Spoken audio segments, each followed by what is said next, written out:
All right, Psycho Nation, strap in, because this is where the news doesn't break. It gets caught behind the bar with its pants down and a fake ID. And speaking of pants down, unfortunately, we're going to have to cover Eric Swalwell today because it fits into the bigger narrative. And don't worry, I'm not going to give you all the details you already know. You got that covered for you. But 3 stories, that's why I call it Sex, Lies, and War Tapes. Because you think they're 3 separate stories, but they're not. It's like 3 bikers rolling into the same parking lot from different directions, and you already know what happens next. So Eric Swalwell resigns in disgrace. It's kind of the start of the day.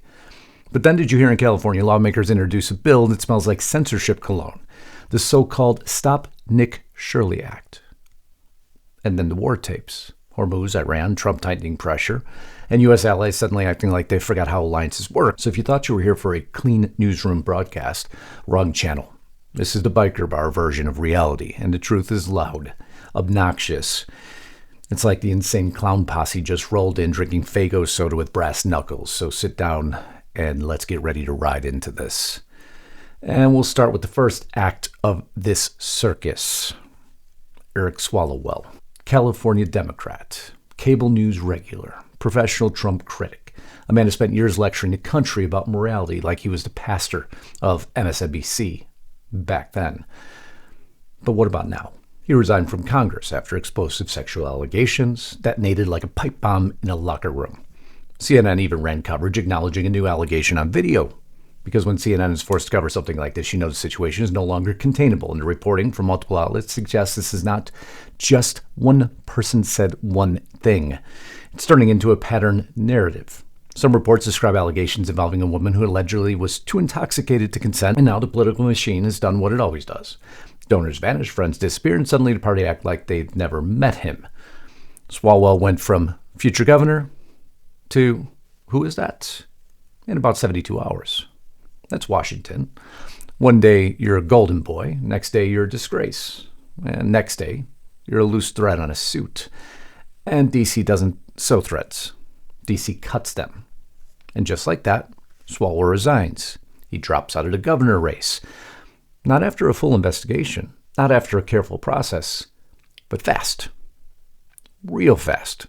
The kind of fast move you make when you're trying to beat the sound of cops kicking the door in. And it appears he's not alone, huh?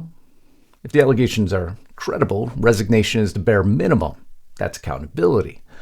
Washington doesn't suddenly find religion unless it's politically useful. If they dumped him this fast, somebody decided he was too dangerous to keep around.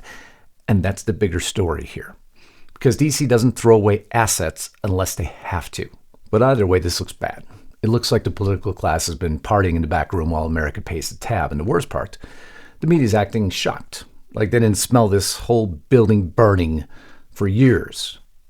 Now here's the part the mainstream media won't touch. Why now? Because scandals don't surface in Washington. They get released. Kind of like a missile. Somebody pushed this button. And you don't push the button unless you're trying to accomplish something. Maybe the evidence became too loud. Maybe a vote was coming. Maybe there were other names tied to this story. Maybe donors said, we're done funding this clown show. Or maybe the party decided they needed a sacrifice before the next wave of political bombs hit. Because if the Intel transcript story is about to grow, if the censorship story is about to grow, if the war story is about to grow, then Swalwell becomes the kind of headline they don't want sitting around like a lit cigarette near gasoline. So they dump him. Fast. And now he's out. And you would think the story ends there. But sometimes the truth just catches up too fast. And Washington's truth has a schedule. And someone just hit publish. But he may not be alone. All right, my friends, quick break here for a moment. If you haven't subscribed to the channel, welcome home. I know so many, actually thousands of you have recently. Welcome home. Thank you for the support. Thank you for joining as members. Thank you for making sure your bell is checked all. Thank you for putting positive comments below. That truly helps this channel to continue to grow. You've let the algorithm know this news matters, and because of that, they've allowed this channel to again prosper. And that's all because of you. This is only part 1 of the podcast. I'm going to continue part 2 where you don't want to be. Well, at least that's what the podcast is going to be on. Because when it all goes south, there's certain places that they're now reporting are the worst places to be. And that's the broadcast I'm going to bring you at restrictedrepublic.com. Love you to be there. 14 days for free. Also want to give a special shout out to the sponsor of this video. Man, you need to check these folks out. The comments grow every time I put this sponsor up, and that is Chapter. Here's a little bit more about what they do. And you guys have been absolutely amazing with your support of this sponsor. It's why I keep bringing it to you. Are you turning 65 soon or know someone who is? Because let me tell you something. Every time I mention this company, every time I mention Medicare, my inbox blows up, and it's always the same story. I wish I'd known this sooner, Justice. I was completely lost until I talked to them. They saved me hours. I thought I had a good plan, but turns out I didn't. It's okay. Medicare is confusing. It just is. You can spend days researching plans, comparing benefits, trying to figure out networks and prescriptions, and still end up picking something that looks good on paper, but doesn't actually fit your life. Man, I call this political psycho. You want to talk about psychotic, try to go through Medicare.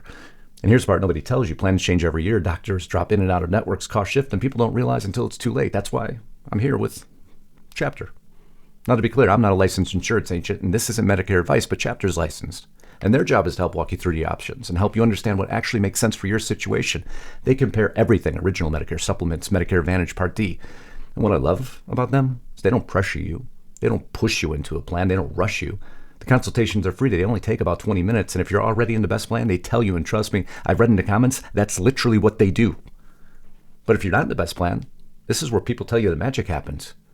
My viewers message me time and time again telling me they finally felt like, Medicare made sense for the first time in their lives. And in many cases, people found opportunities to lower their healthcare costs. What an amazing idea. So if you're on Medicare, turning 65 soon, know someone who is, do yourself a favor. Give them this phone number for me, 805-619-5011. You got that? 805-619-5011. Give them a call. Tell them Justus sent you. It's going to be the best phone call you made today. But now let's get back to this video.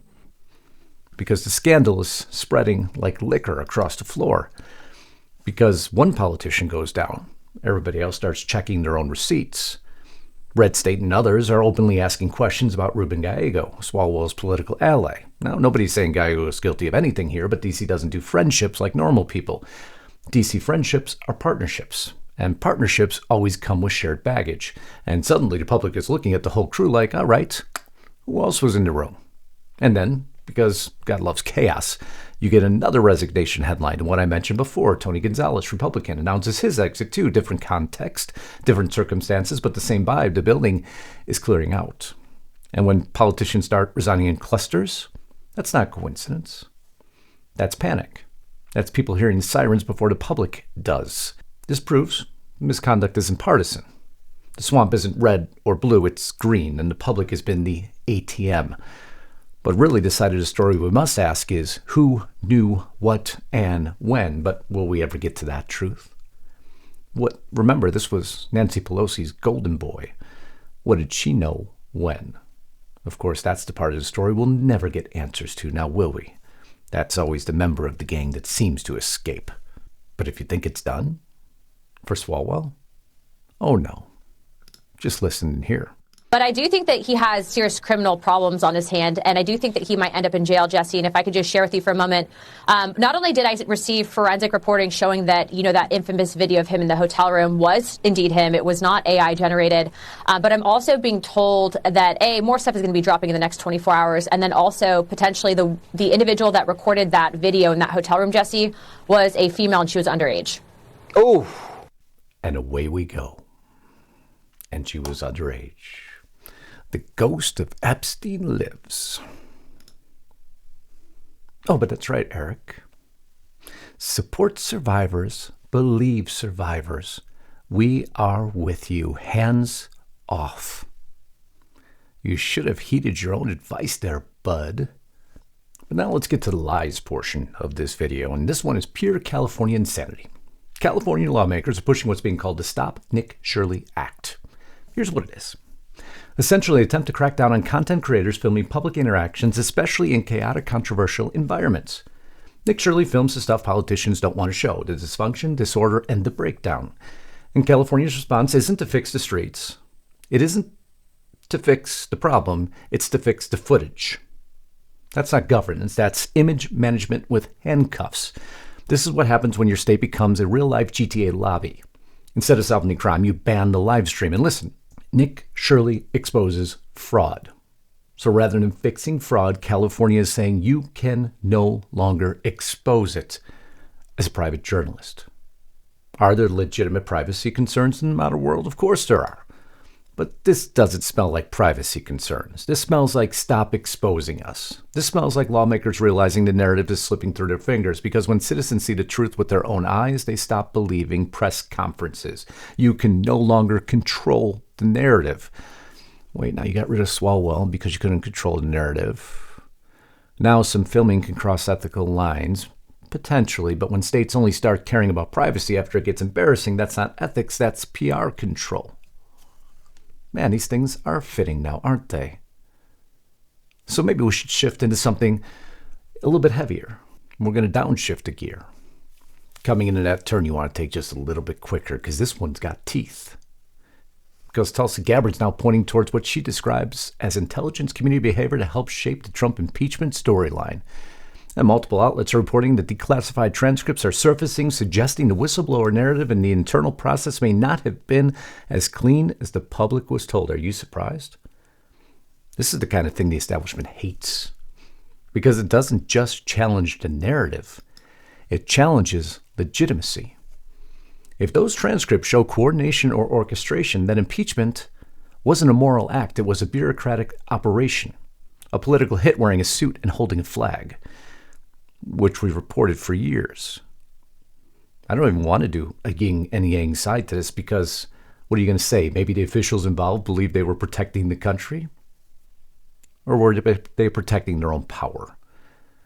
Trump wasn't fighting Democrats. He was fighting an entire ecosystem, media, bureaucrats, insiders, who wanted him gone because he disrupted the machine. That's why the impeachment story keeps resurfacing, because it wasn't just a battle. It was a warning. And here's the kicker. If the government can shape a narrative to destroy a president, they can shape one to destroy anyone. That's why independent media scares them, because the script isn't theirs anymore. And if they'll do it in California, they'll do it anywhere. And if the Democrats regain power, just imagine what they'll do to media everywhere. Because California is just a proving ground to what will end up being a national footprint. Oh, but that's right. We got Marjorie Taylor Greene out there saying MAGA is going to be destroyed and the Democrats are going to take over. Wasn't that convenient for you, huh, Marjorie? Oh, did you get yourself on the news? Do you feel good now? When everybody stopped paying attention to you? Maybe next you'll throw on a military suit and pretend that you'll know how to run a war, too. Because this is where the global chessboard starts smoking. Iran's posturing again, threatening the U.S. Navy with speedboats. Okay. And let's be honest, Iran threatening the U.S. Navy with speedboats is like a guy threatening a grizzly bear with a squirt gun. But Iran isn't trying to win. Iran is trying to disrupt, like they always do, because Hormuz, as we've mentioned, is that choke point. When you control the choke point, you control oil panic. So what's the real story?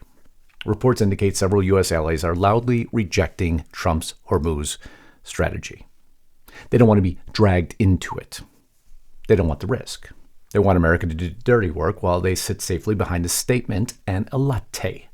And this is where Trump's approach becomes a central theme. Trump's not playing the polite diplomacy game. He's playing the pressure game, the master and commander energy. And love him or hate him, there's one thing that's true. Trump doesn't bluff like a politician. He escalates like a businessman who's tired of getting robbed. And unfortunately, he puts up the wrong AI images, which distract from these stories. But I digress for a moment. Blockades and escalation could destabilize global markets and provoke retaliation, they say, but weakness invites aggression.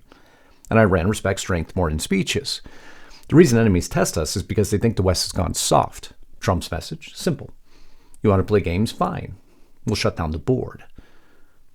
But you see, there's three angles of the same engine if you really watch all the stories that are converging here. This is part nobody wants to say out loud to you. Because sex, lies, and war tape are one connected machine. It's all three-stage engine. Stage one, sacrifice. Sex, a scandal breaks, a political figure is thrown out.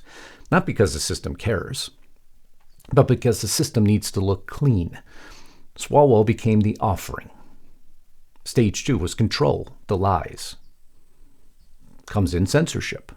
The Stop Nick Shirley Act isn't about Nick Shirley. It's about stopping you from seeing what's happening. And then the distraction of war. The war drum rises. Because nothing resets public attention like foreign conflict. War makes citizens afraid, puts them on edge. Fear makes citizens obedient, and obedience keeps elites in control. That's the engine. And it's old. It's tired. Empires have used it for centuries. And this isn't conspiracy. It's proven history. It's instinct. It's fact. It's been done time and time again. When legitimacy collapses, the ruling class doesn't rebuild trust. They tighten control.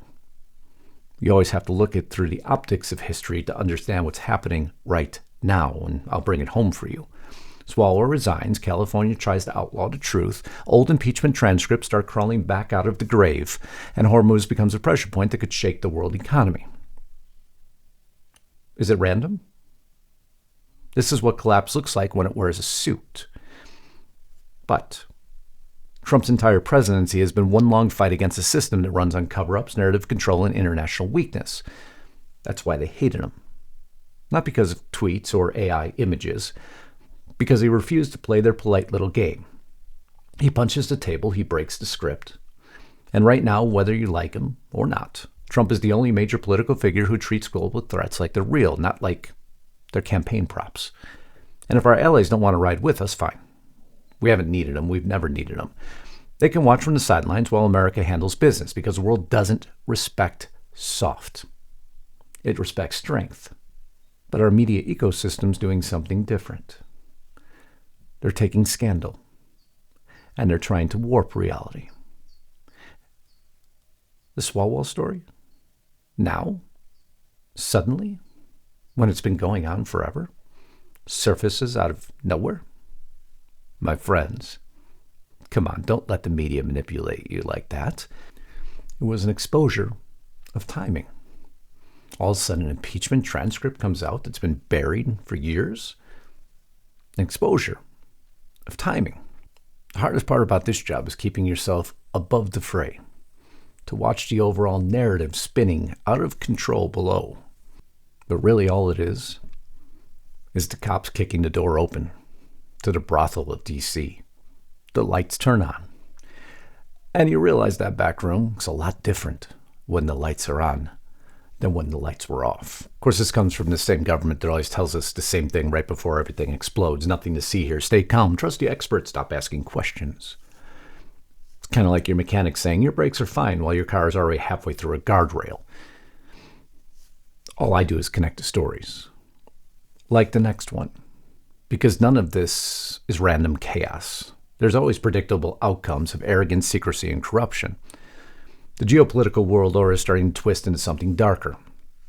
And right now, if you're watching the exposures come out, you're also watching FDA exposures come out. You're watching analysts come out listing suddenly now the worst societal breakdowns that could occur. Actually listing the 5 worst places to be when those societal breakdowns occur. Do you know where they're at? Do you live in one of the areas? Do you believe any of them are red cities or red states? And we're not doing fear porn either. We're going to do survival intelligence. Because if the worms keep turning, you don't stand there barefoot like a moron. You grab your boots, you start your engine, you get off the blast radius. And that's going to be part 2 of this Political Psycho Nation podcast. Hope you'll join me over at Restricted Republic, where we're going to kick this into part 2 of this podcast. It's an interesting story that just dropped, a geopolitical piece that just dropped, and it caught my attention. And it's definitely going to capture your ears. Remember, 14 days for free monthly annual subscriptions. Love you to join me there. That is restrictedrepublic.com. I love you all. On behalf of Restricted Republic, this is your political psycho, because based on what I had to cover today, you now understand why I use that. Because this is truly psychotic. I love you all. Until next time, Godspeed and God bless. Justus Knight, signing out.